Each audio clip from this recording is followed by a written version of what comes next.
Hello everyone, hello aspirants, कैसे हैं आप और कैसी चल रही है आप सबकी पढ़ाई। तो फ्रेंड्स, जो मेरी फर्स्ट जो वीडियो थी, जो कि मैंने आपको बुक लिस्ट बताई थी, आप लोगों ने बहुत पसंद करी है वो वीडियो। और अब जो है मैं आपको बताने वाली हूँ बिना टाइम वेस्ट करे हुए कि सेकंड पेपर में आपकी क्या क्या बुक लिस्ट होनी चाहिए अगर आप लोग साइंस सब्जेक्ट से हैं। क्योंकि मैं बेसिकली साइंस सब्जेक्ट से हूँ और मैंने साइंस से सेकंड ग्रेड दिया था, तो मैं यहाँ पर आप लोगों को साइंस की बुक लिस्ट जो है वो बताने वाली हूँ। साथ ही साथ आप टीचिंग मेथड जो है उसको भी ज्वाइन कर सकते हैं कि आपको टीचिंग मेथड में क्या पढ़ना है क्या नहीं पढ़ना है। तो फ्रेंड्स, सबसे पहले आपके सिलेबस की बात आती है तो सिलेबस में आपके दे रखे हैं 2 पार्ट्स दे रखे हैं। एक तो है आपका सीनियर सेकेंडरी लेवल और एक है ग्रेजुएशन लेवल। तो हम बात करते हैं सबसे पहले बायोलॉजी की।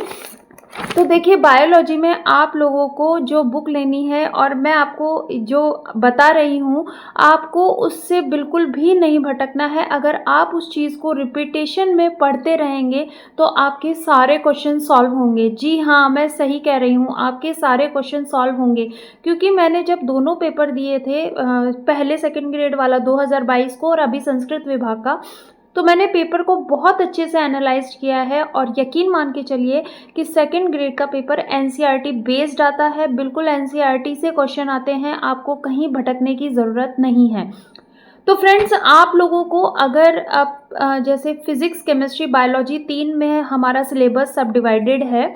तो मैं अपना सेल्फ का बताती हूँ कि मैं फ़िज़िक्स स्किप कर रही हूँ, लेकिन फिर भी अगर आप लोग फ़िज़िक्स कर रहे हैं तो आपकी बुक लिस्ट क्या होनी चाहिए। सबसे पहले बात कर लेते हैं बायोलॉजी की। तो एस्पिरेंट्स, बायोलॉजी जो है उसमें आपको एनसीईआरटी लेनी है 11th और 12th की, यानी 11th और 12th की एनसीईआरटी बुक आती है वो आपको ले लेनी है और आपको पूरी पढ़नी है। उसमें से आपको कुछ भी नहीं छोड़ना, सिलेबस देखने की भी ज़रूरत नहीं है। आपको 11th का फर्स्ट चैप्टर से लेके लास्ट चैप्टर, इसी तरीके से 12th का फर्स्ट चैप्टर से लेके लास्ट चैप्टर तक आपको उसको लाइन टू लाइन पढ़ना है। जो भी हमने देखा है कि जो नीट एस्पिरेंट्स होते हैं वो भी एनसीईआरटी किताब को ही फॉलो करते हैं, बट हम लोग क्या करते हैं कि एनसीईआरटी किताब को एक बार पढ़ते हैं, 2 बार पढ़ते हैं, 3 बार पढ़ लेते हैं, बस इससे ज़्यादा नहीं।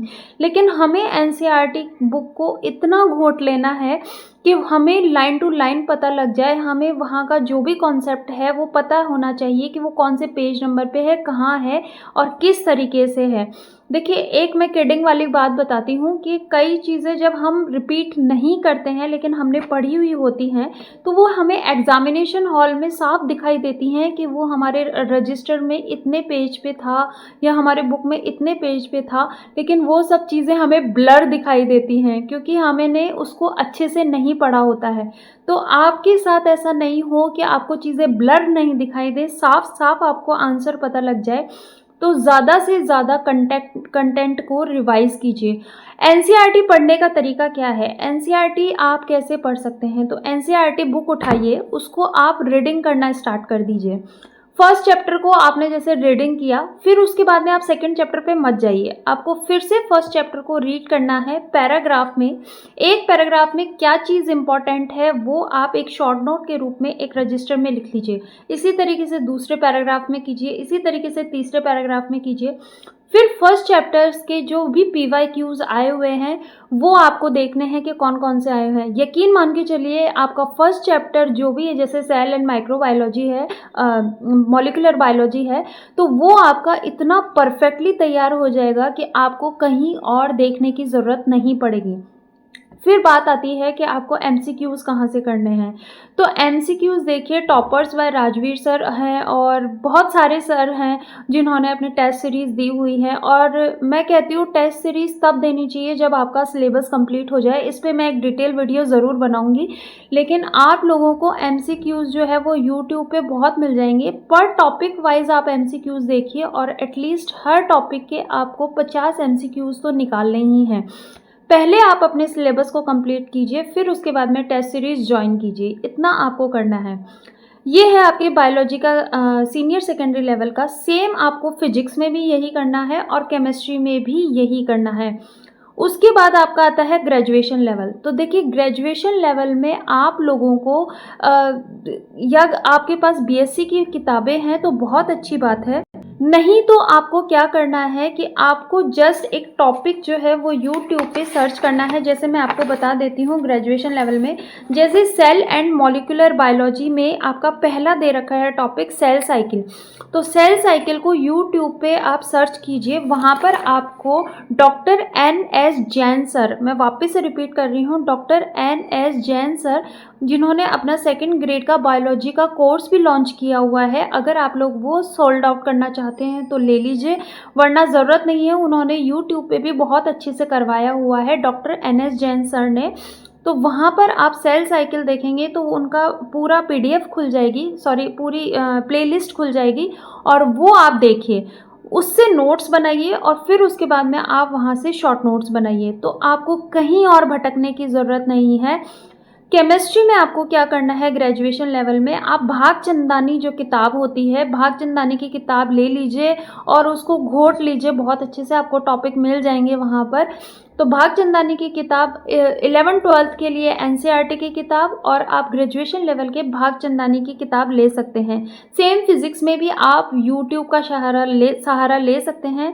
मैंने पर्सनली फ़िज़िक्स को पूरा स्किप कर दिया है। आप लोगों के क्वेश्चन थे कि मैडम फ़िज़िक्स में टॉपिक बता दीजिए।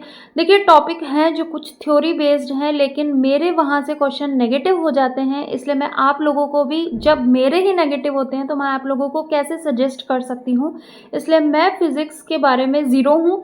तो फ़िज़िक्स मैं स्किप कर रही हूँ, क्योंकि उतना टाइम मैं वहाँ लगाऊंगी, वहाँ पर मैं उसको छोड़ के मैं वहाँ लगाऊंगी अपना टाइम जिसको मैं और अपना स्ट्रॉन्ग कर सकती हूँ और नंबर गेन कर सकती हूँ। यहाँ पर मैं जाऊँगी तो मैं नेगेटिव ही क्वेश्चंस कर पाऊँगी, ये मैंने बहुत ज़्यादा एक्सपीरियंस्ड लिया है। तो फ्रेंड्स, अगर मैं शॉर्ट में बात करूं तो आप लोगों की जो सिलेबस है वो 3 में डिवाइड है, बायोलॉजी, फिजिक्स एंड केमिस्ट्री। तो आपको किताबें कौन कौन सी पढ़नी है, तीनों की 11th-12th की NCERT, इसके अलावा कुछ नहीं पढ़ना है। ग्रेजुएशन लेवल में अगर आपके पास बायोलॉजी की किताबें, ग्रेजुएशन की किताबें आपके पास हैं तो ठीक है, नहीं आपको यूट्यूब से पढ़ना है टॉपिक वाइज, वहीं से आपको MCQ सॉल्व करने हैं। और PYQs देखना बिल्कुल मत भूलिएगा, PYQs को तो रट लीजिए, एकदम घोट लीजिए PYQs को तो।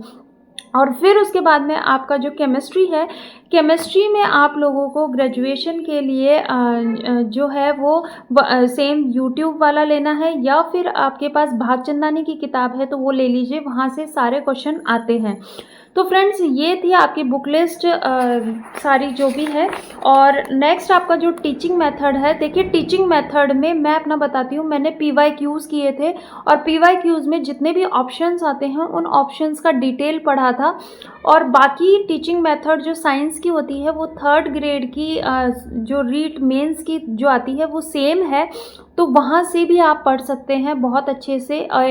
चैनल है आकाश कटेवा सर का, उन्होंने टीचिंग मेथड को अच्छे से प्लेलिस्ट में करा रखा है, तो आप वहाँ से वो ले सकते हैं। बाकी टीचिंग मेथड PYQ से आराम से हो जाएगा, क्योंकि मेरे खुद के 2 क्वेश्चन गलत हुए हैं, बाकी मेरी टीचिंग मेथड पूरी सही हुई है, तो आप वहाँ से कर सकते हैं। अगर आपको मार्केट में कोई PYQs की बुक या फिर MCQs मिलते हैं तो आप ज़रूर वो ले लीजिए, और कमेंट बॉक्स में मुझे भी बताइएगा कि कौन सी किताब आपने ली है। तो ये थी स्ट्रेटेजी प्लान सेकंड पेपर का। और फ्रेंड्स, आप लोगों का कमेंट है कि दीदी हम लोग बायोलॉजी तो कर लेते हैं, रट लेते हैं, कैसे भी याद कर लेते हैं, लेकिन केमिस्ट्री हमसे नहीं हो पाती। तो केमिस्ट्री और बायोलॉजी कैसे पढ़नी है आप लोगों को, उसके लिए मैं आपको नेक्स्ट वीडियो में बताऊंगी। और क्योंकि मैं खुद MSc केमिस्ट्री हूँ और मैंने काफ़ी अच्छे मार्क्स से MSc की है, तो आप लोगों को कैसे पढ़ना है केमिस्ट्री, किस तरीके से याद होती है केमिस्ट्री, कि आपका 1 मार्क भी नहीं कटे केमिस्ट्री में, तो उसके लिए मैं एक नेक्स्ट वीडियो ज़रूर लेके आऊँगी। और आप लोगों की जो कमेंट्स आते हैं उन सभी का मैं आंसर करने की कोशिश करती हूँ, और आप लोगों के कमेंट से ही मैं वीडियो बनाती हूँ। तो आप लोग ज़्यादा से ज़्यादा कमेंट कीजिए और शेयर करना बिल्कुल मत भूलिएगा, क्योंकि मैंने सिर्फ एक ही चीज़ बोली है कि ये मोटो चैनल का केवल एक ही मोटो है, वो ये है कि ज़्यादा से ज़्यादा हम गवर्नमेंट जॉब अचीव करें इस साल, और मैं भी लगूं और आप लोग भी लगें। मैंने जो गलतियां की हैं वो आप लोग ना करें, और मैं जैसे भी आपकी हेल्प कर सकती हूँ बस मैं वो कर सकूँ, क्योंकि ये मेरा पैशन है और ये मेरी नेचर है। Thank you, have a nice day, have a good day. पढ़ते रहिए, खुश रहिए और तरक्की करते रहिए।